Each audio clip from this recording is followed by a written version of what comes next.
नमस्कार, बहुत स्वागत है आप सबका। मैं पुनीत पाठक और छत्तीसगढ़ की दिन भर की बड़ी खबरें विस्तार से जानने का वक्त है।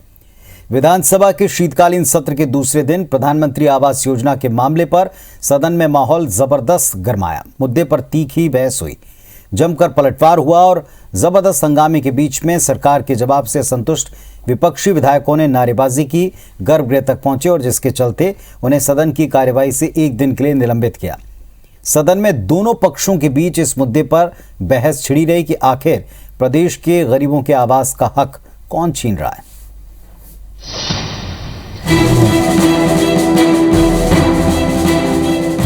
छत्तीसगढ़ विधानसभा के शीत सत्र के दूसरे दिन सदन में प्रधानमंत्री आवास योजना के मामले पर बीजेपी विधायक अजय चंद्राकर ने सरकार से सवाल पूछा, जिसके जवाब में प्रदेश के पंचायत मंत्री टी.एस. सिंहदेव ने कहा कि वित्तीय वर्ष 2021 में आवास के लिए कोई राशि नहीं मिली क्योंकि पिछला लक्ष्य पूरा नहीं हुआ। उन्होंने सदन को बताया कि 2019-20 के आवास के लिए राज्यांश के तौर पर हमें 762 करोड़ रुपए देने थे, जिसके लिए हमने केंद्र से वक्त मांगा, लेकिन केंद्र ने आवंटित आवास राशि वापस ले ली। मंत्री सिंहदेव ने सदन को बताया कि बार बार मुख्यमंत्री के केंद्र से आग्रह के बावजूद राज्य के हक के 20,000 करोड़ रुपए लंबित हैं, तो योजनाएं कैसे चलेंगी। इसके अलावा भाजपा विधायक अजय चंद्राकर ने पूछा कि सरकार प्रदेश में गरीबों के आवास के लिए कर्ज क्यों नहीं ले सकती, जिस पर संसदीय कार्य मंत्री रविंद्र चौबे ने कहा कि इसकी वजह केंद्र सरकार है। छत्तीसगढ़ के साथ केंद्र सौतेला बर्ताव कर रही है। इस मुद्दे पर बीजेपी विधायक बृजमोहन अग्रवाल, नेता प्रतिपक्ष धर्मलाल कौशिक और पूर्व मुख्यमंत्री डॉक्टर रमन सिंह ने भी सरकार से सवाल पूछे। जो अधूरे आवास हैं 2,56,000, उनके लिए 751 करोड़ के लिए लोन के लिए वित्त विभाग को लिखा और उसकी अनुमति नहीं मिली। अनुमति नहीं मिलना राज्य सरकार का फेल्योर है। 18-19, 19-20, 20-21 के लिए मैचिंग ग्रांट ना देना राज्य सरकार का फेल्योर है। लगभग 18 लाख गरीब लोगों के मकान जो बनने थे, जो मिलने थे, उससे एक बड़ा नुकसान हुआ है। आज उसी विषय को लेकर के हम लोगों ने उसमें सदन की जांच कमेटी की मांग की गई कि सदन की जांच कमेटी बनाया जाए और उसके द्वारा उसकी जांच की जाए, आखिर ये मकान क्यों नहीं मिल रही है, राशि की क्यों कमी है, उसके क्या कारण है।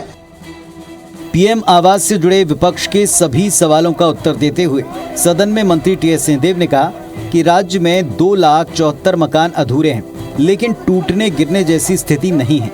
ये सब कुछ केंद्रांश का पैसा न मिलने की वजह से है। मंत्री ने कहा कि जरूरत है कि छत्तीसगढ़ के साथ भेदभाव न किया जाए। सत्ता पक्ष ने भाजपा विधायकों से कहा कि वो केंद्र से राज्य के हिस्से का 32,000 करोड़ रुपए से अधिक की राशि दिलाने में सहयोग करें।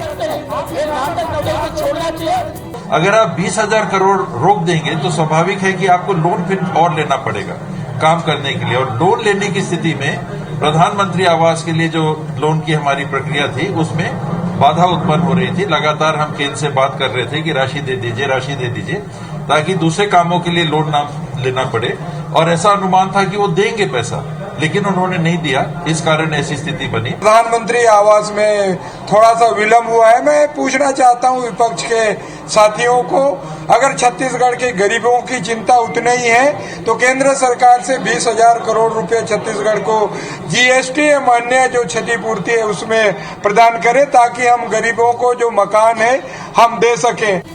सदन में पीएम आवास के मुद्दे पर बीजेपी सदस्यों ने एक कमेटी बनाकर इसकी जांच कराने की मांग की। इसके अलावा सवालों पर मंत्री के जवाब से असंतुष्ट होकर बीजेपी विधायक नारे लगाते हुए गर्भगृह तक पहुंच गए।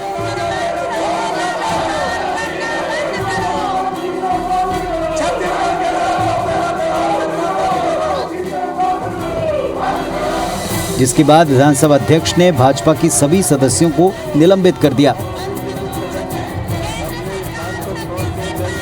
कुल मिलाकर सदन में इस मुद्दे पर गरमाए माहौल से इतना साफ हो गया कि सत्ता पक्ष और विपक्ष में इस मसले पर आरोप प्रत्यारोप का सिलसिला जल्द थमने वाला नहीं है। राजेश मिश्रा, IBC 24, रायपुर।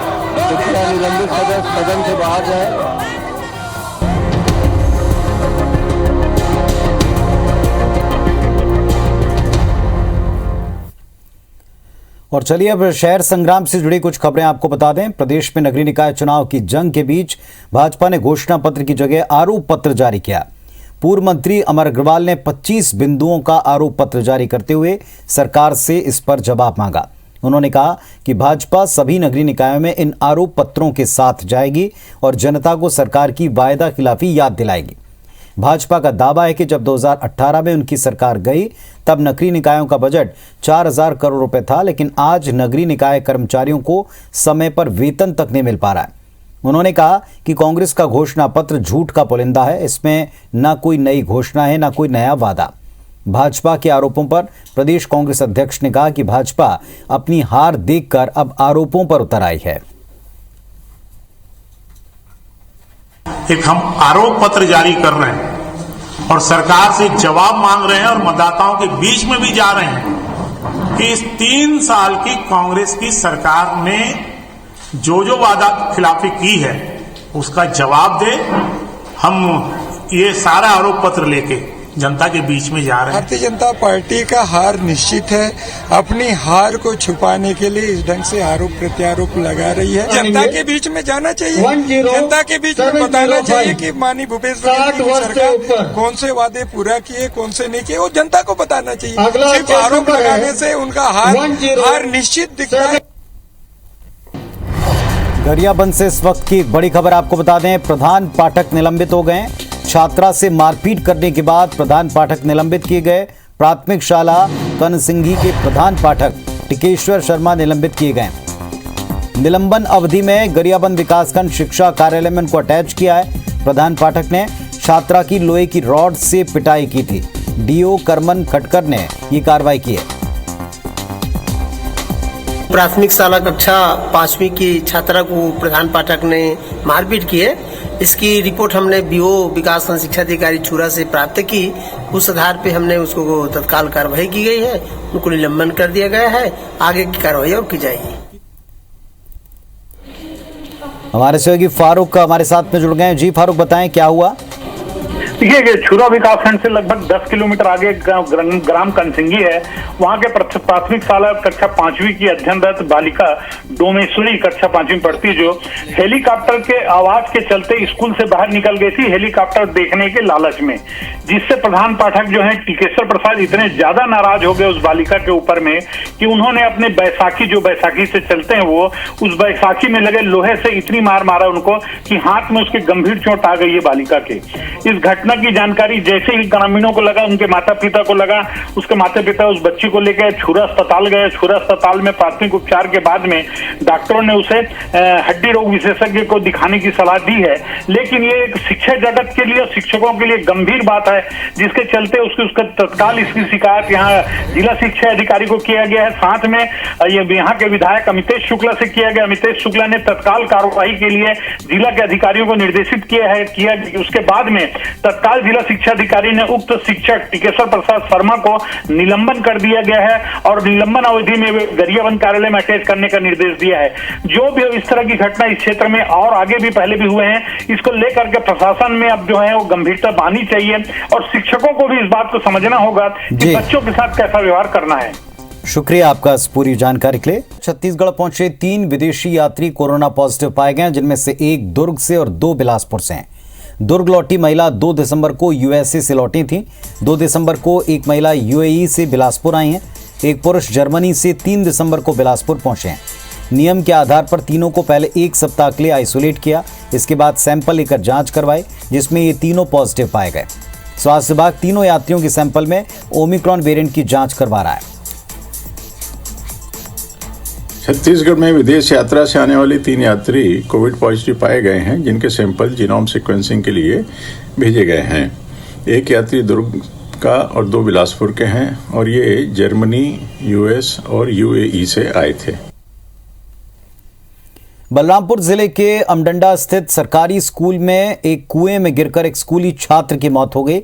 ये घटना स्कूल में लंच टाइम के दौरान हुई।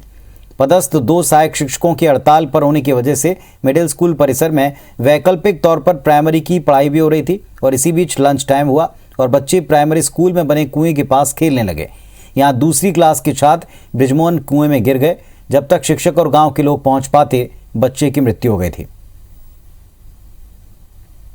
स्कूल का माने गुरुजी नहीं थे, हड़ताल में थे, यही बस हम लोग देखे हाँ जो कि लड़का को बताया जो कि गिर गया है, तो आके देखे थे कि यहाँ गिर कर मैंने निकाला गया उसको। प्राइमरी स्कूल का टीचर सब हड़ताल में हैं और ऊपर से निर्देश है अधिकारियों का कि स्कूल शाला संचालन बंद नहीं होना चाहिए, मध्याह्न भोजन भी सुचारू रूप से चलना चाहिए और मैं अकेला टीचर यहाँ बचा हूँ। एक बहुत ही दुखद समाचार है।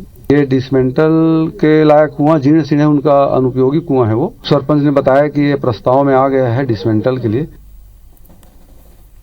जशपुर जिले के कुनकुरी रेंज में पिछले 3 दिन से 25 हाथियों का दल ग्रामीणों के मकान और बाड़ियों के फसलों को नुकसान पहुंचा रहा है। ताजा मामला कुनकुरी विकासखंड के कुरकुंगा गांव का है, जहां आज सुबह हाथियों के दल ने धान की फसल को नुकसान पहुंचाया।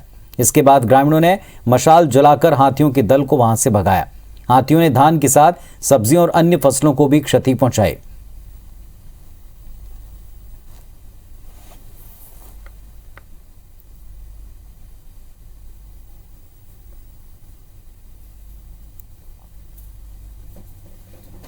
तो इस बुलेटिन में फिलहाल इतना ही। नमस्कार।